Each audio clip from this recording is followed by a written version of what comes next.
First thing you want to do is grab a large pan, set your stove to medium-high heat, grab your meat, and while that meat's cooking, get your onion diced up. Now, if you've got a large enough pan, you can cook the meat and the onions all at the same time, but I like my onions a little more caramelized, so I'm going to go ahead and take some of this bacon fat, let that grease get melted down. Once that gets heated up, throw your onions in.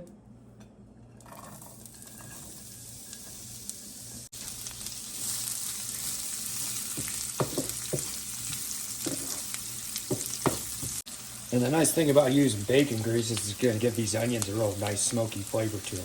And while those two are cooking, you can go over and get your sauce ready. For the sauce, you're going to take equal parts ketchup, equal parts mayonnaise, mustard, and a little bit of Worcestershire sauce. Mix that all together.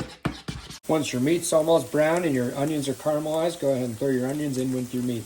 And get all that mixed all together. Once you get all that mixed together, it's time for your cheese.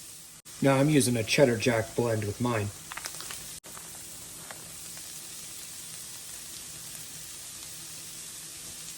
Now take that same pan you used to caramelize your onions and toast your bread. Put your sauce on. Throw your meat on.